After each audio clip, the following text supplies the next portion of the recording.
ça signifie que tu as peur, tu y mets des sentiments, et c'est un niveau inférieur de l'être humain. Alors, la religion amène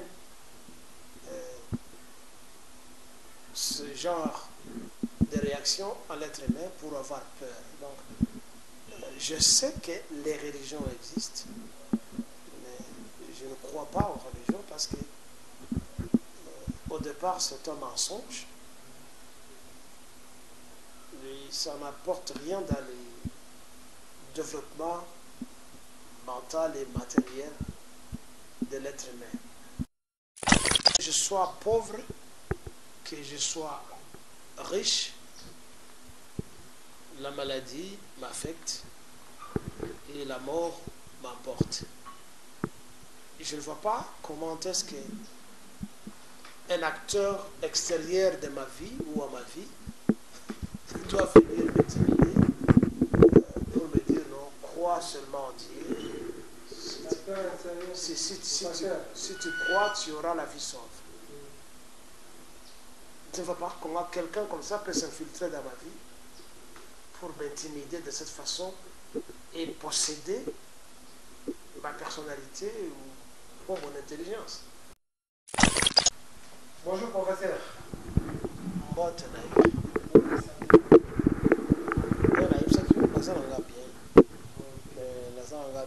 Physiquement, mentalement, socialement.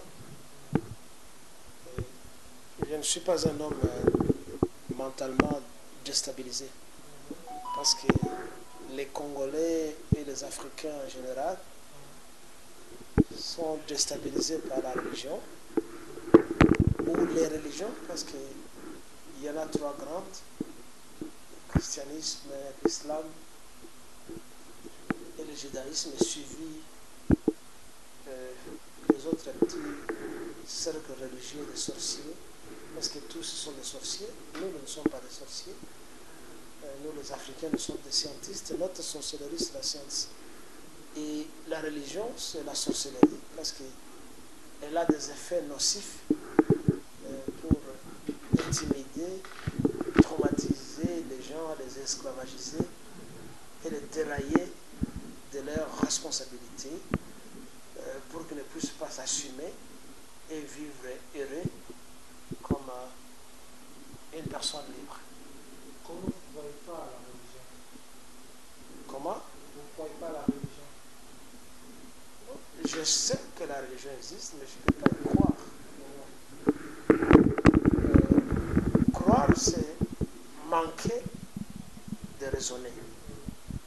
C'est ça la croyance. Quelqu'un qui croit, il met des sentiments.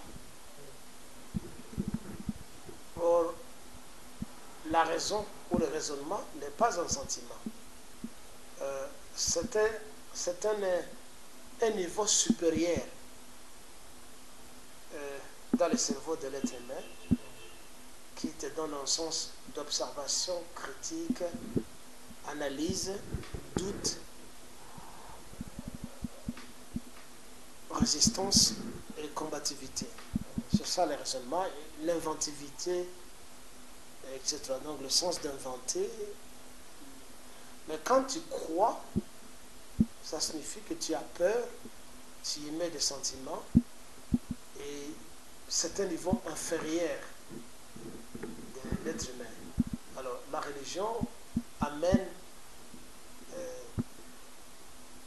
ce genre de réaction à l'être humain pour avoir peur. Donc, je sais que les religions existent, mais je ne crois pas aux religions parce que au départ c'est un mensonge et ça n'apporte rien dans le développement mental et matériel de l'être humain. Nous sommes des êtres matériels ou matériaux si vous voulez.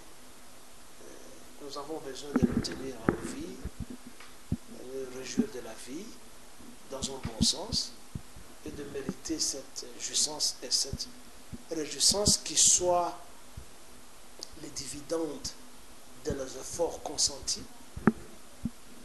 contre la religion, c'est un mensonge, ça plonge dans le néant, mais surtout c'est la peur. Et moi, je suis un homme, une personne libre,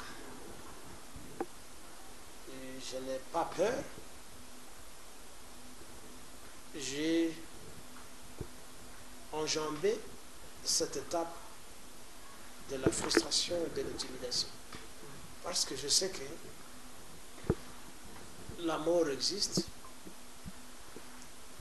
la maladie ou les maladies existent. Je ne peux pas me soustraire à ça. Que je sois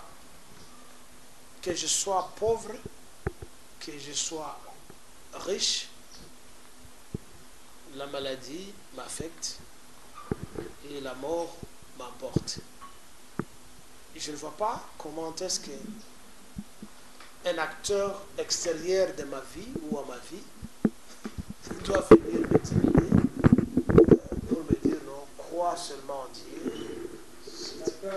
Si tu crois, tu auras la vie sauve. Je ne vois pas comment quelqu'un comme ça peut s'infiltrer dans ma vie pour m'intimider de cette façon et posséder ma personnalité ou mon intelligence. Ça ne peut pas arriver. Quand j'étais enfant, à l'époque, on a cherché, on nous a façonné, on nous a fait croire qu'il y a un type, un être supérieur qui s'appelle Dieu, qui nous a créés, et voilà. Mais pourtant, ce Dieu-là n'intervient pas quand on est dans l'état de la calamité. Je vais dire, par exemple, au Congo, ça fait une vingtaine d'années, nous souffrons. Les Congolais sont des grands prieurs, ils prient. Ils sont tellement pieux. Où est Dieu? Dieu n'est pas là, malgré l'adoration, tous les louanges qu'on lui voue. Dieu est absent. Dieu est muet. Dieu est aveugle. Tu veux me dire moi que tous les Congolais qui meurent innocemment sont des pécheurs,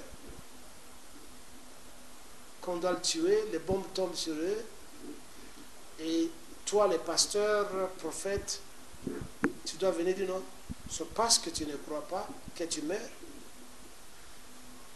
Nos pauvres frères frangins qui sont dans la forêt, qui meurent à cause des effets de la guerre. Que fait Dieu? Dieu n'existe pas. Jésus-Christ, le prophète Mahomet, n'ont jamais existé et n'ont jamais foulé leurs pieds sur notre planète. Ce sont des êtres fictifs. Ce sont des personnages des livres, de faux livres. La Bible, c'est un faux livre. Le Coran, c'est un faux livre. Et la Torah et le reste des Juifs, ce sont des faux livres. La Torah, les livres des Juifs, est faux, mais il est vrai d'une part parce que il contient les us, les records des us et des coutumes des Juifs. Donc c'est normal. Ce qui est contenu dans la Bible, c'est ce que vous appelez l'Ancien Testament. C'est ça la Torah des Juifs. Contient les records de coutumes, des traditions des Juifs. Donc, quelque part, d'un côté, c'est un bon livre parce que ça parle des traditions ou des pratiques d'une tribu, d'un peuple. Et alors, les Romains ont pris ça et ils ont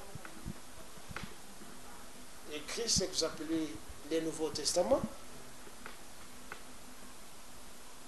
Pour eux. Alors, on est venu vous imposer ça, vous les Noirs et le monde entier, sans doute. Mais surtout vous les Noirs, et vous vous emparez de ces livres avec des coutumes, des us, des traditions qui ne sont pas les vôtres. Et vous ne faites aucun effort pour vous en débarrasser parce que c'est un envoûtement, ça s'empare de votre vie. Et c'est un frein au développement tant mental que matériel. C'est ce que le philosophe économiste allemand juif Karl Marx a appelé l'opium du peuple. Vous êtes ivre, vous êtes drogué par une bande bien organisée de voyous et des escrocs qui s'appellent des pasteurs, des hommes de Dieu,